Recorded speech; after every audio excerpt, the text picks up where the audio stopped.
Hey partners, welcome to the first episode of 2019. In this mini-sode, it's just me, and I'm going to talk about a recap of 2018 and how if 2018 was the year of being the one, 2019 is bringing us into thin line leadership and the importance of our badges. Please stick with us. You are a warrior. 321 status. What kind of vehicle is it? You are the very best your nation has to offer. 911. Multiple shots fired. They're asking you to lead. 5. We need a Bearcat. It's up to us. So 133. I need somebody that's got a visual on where the shooter is. You must be sound in mind, body, and spirit. 42, where's the officer down? I have a rescue helicopter that wants to land and help. This is the podcast that will make you the one. Copy, running eastbound. The one that will bring everyone back. Trouble, we have shots fired, shots fired. Give me back up now. Because no one else is coming. We're going to have an officer shot. 100 block of East Street. Suspect is down. Suspect is down. This is the Squad Room.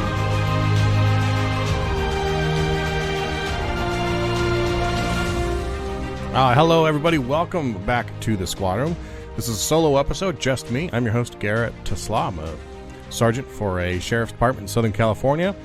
And on this show, if this is your first time listening, we are focused on developing ourselves to our fullest capacity so that we can go out and serve others with positivity and direction and lead others out of the fray.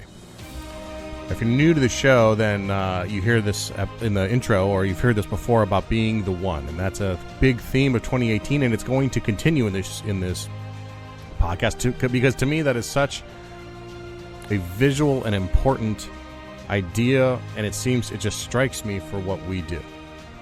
And if you haven't heard that quote before, I will encourage you to go back and listen to episode 79 for a full description of it. But the short version is when Heraclitus, an old philosopher, said, out of every 100 men, 10 shouldn't even be there.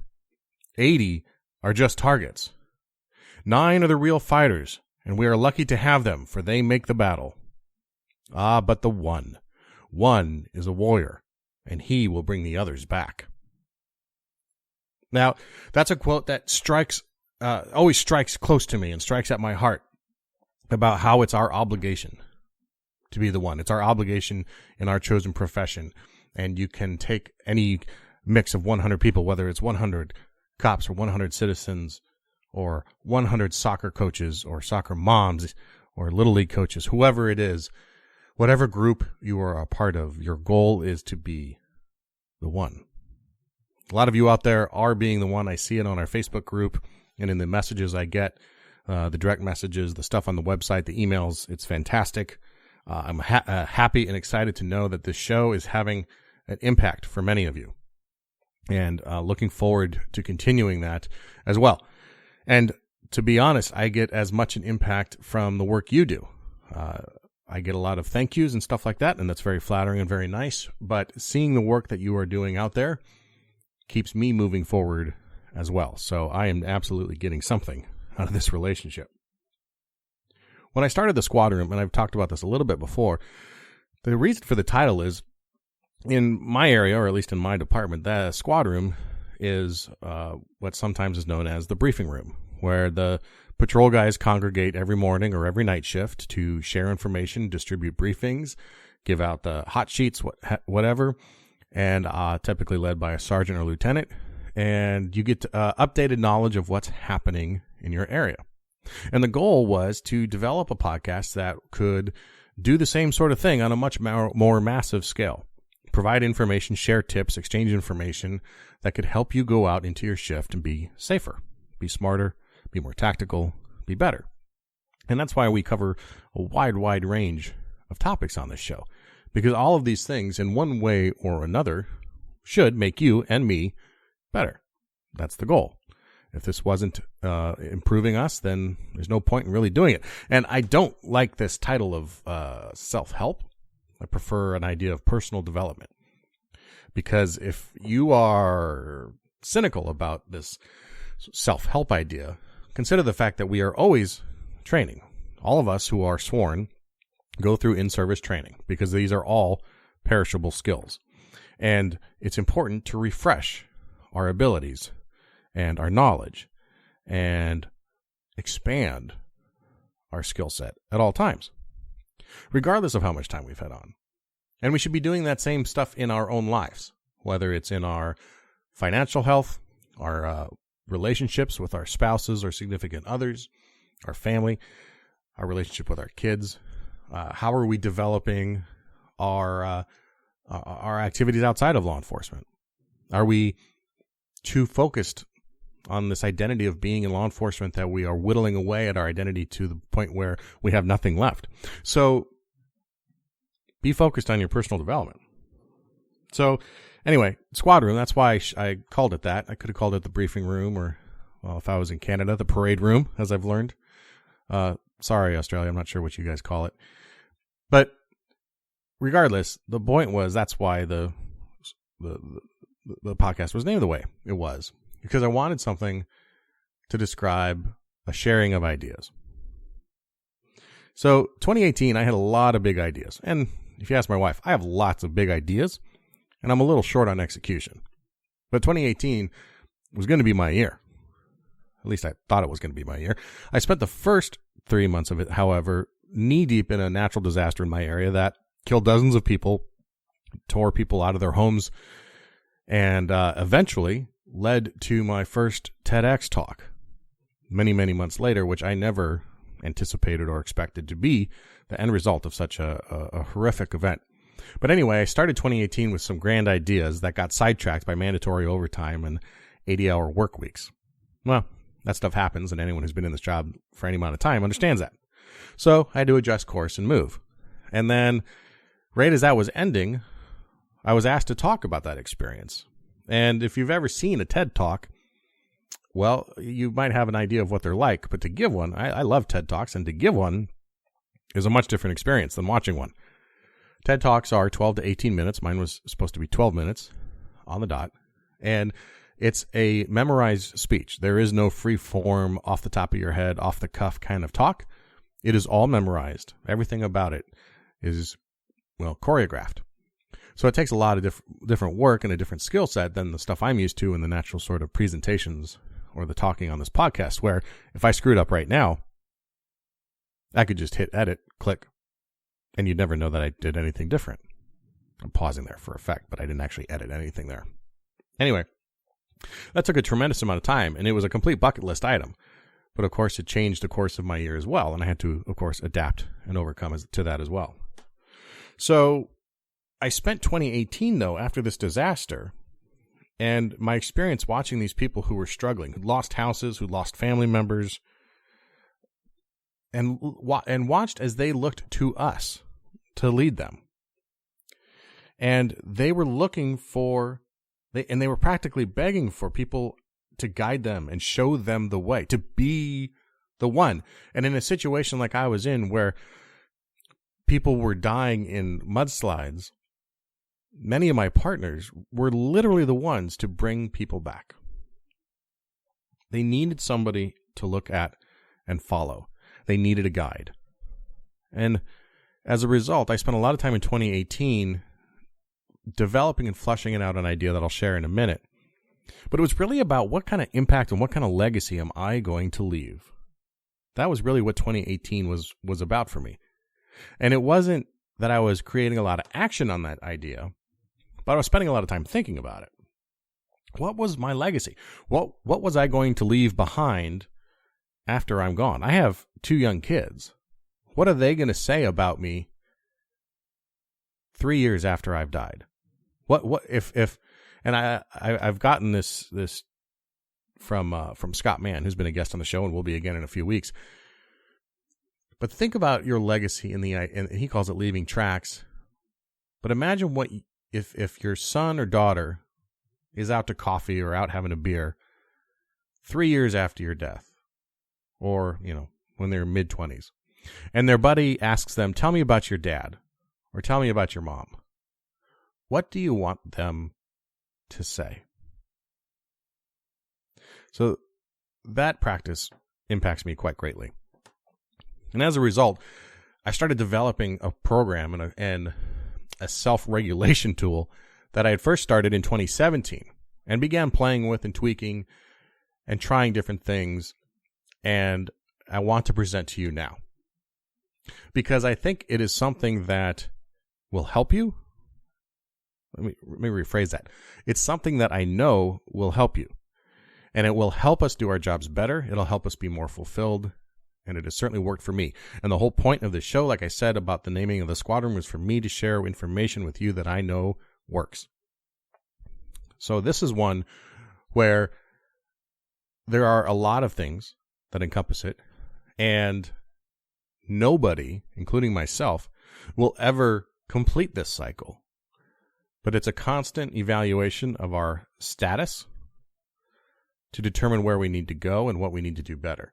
And I have found this idea, which I call badges, to be a guideline that I can use at any given time to check in and figure out what needs to be done better, what needs to be done differently, and how I can adapt and overcome. So I'm going to explain the B.A.D.G.E.S acronym real quick, and that's going to be this show, and I'm going to define for you the end result of that, which is thin line leadership. And to me, this idea of legacy goes back to leadership. And how can we lead others? How can we lead others out of this muck and mud that I dealt with in 2018? How can we lead others if we don't know how to lead ourselves? Right? And that was a big challenge and struggle for me at times in 2018, was continuing to lead myself. It's much easier to give information and to give advice than it is to follow your own advice. And to me, badges has helped me do that. So think of badges literally like the badge you wear on your chest. Something that was given to you because you earned it. And this is definitely something you're going to have to earn as well. But the B in badges is for beliefs. What is your oath? Not the oath of the agency that you work for, but what is your personal oath?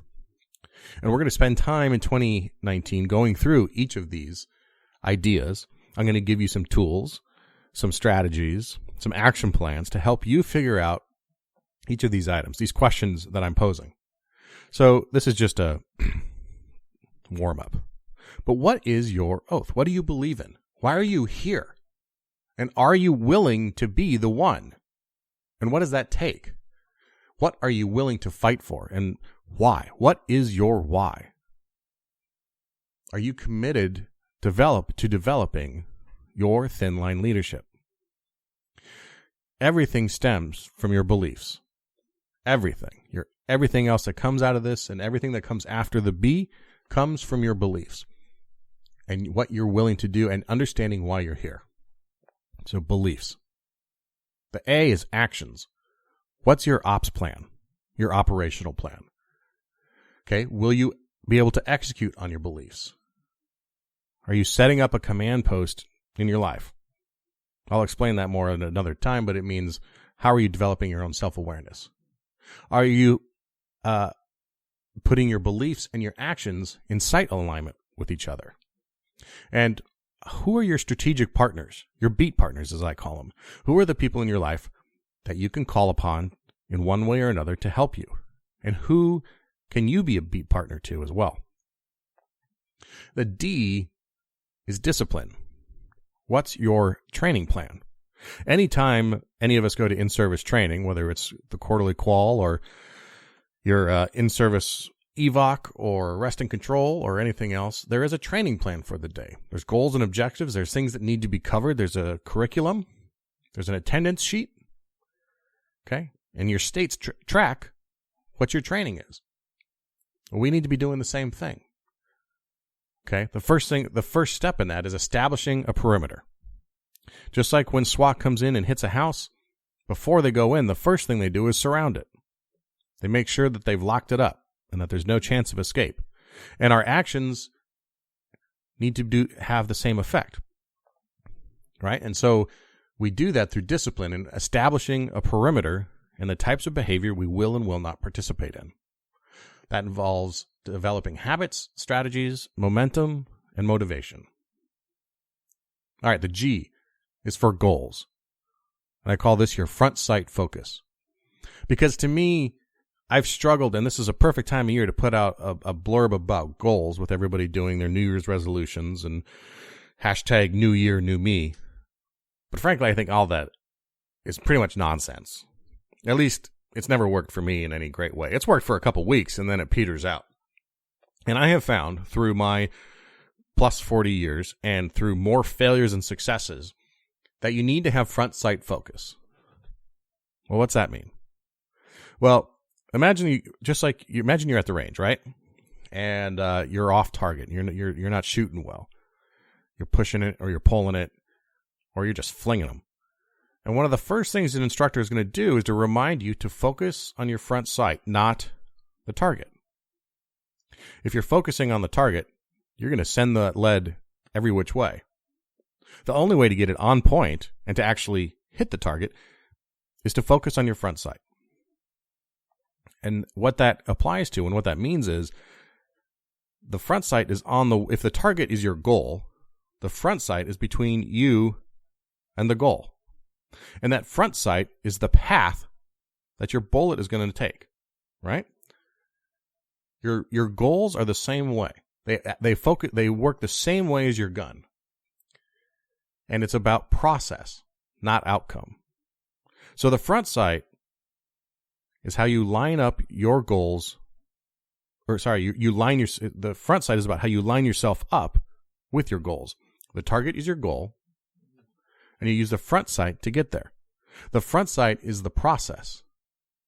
The target is your goal. That's your outcome.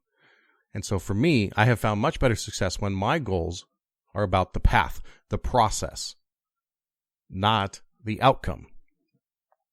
I'll go into much more detail on that in another episode. But that's just a quick idea of front sight focus. It's about navigating the threat environment. And what will happen? What do you want to have happen before your end of watch? Again, your legacy. What's going to happen before your end of watch? All right, E is for emotions. It's your will to survive. That's developing your emotional intelligence, your emotional survival, dealing with negativity, trauma, PTS, all that. We have to be emotionally sound, emotionally developed, and emotionally mature in order to fulfill our purpose, our why, and to be of service to others. That leads me to S, service. Going 10-8. How can you go out and serve others? 10-8, sorry for everyone who's not using 10 codes in California, but I think 10-8 is pretty common. That means going in service, right? So after briefing, get in the car, grab the radio. First thing I tell dispatch is I'm 10-8. I clear a call, and I'm available for the next one. I'm 10-8. So going 10-8.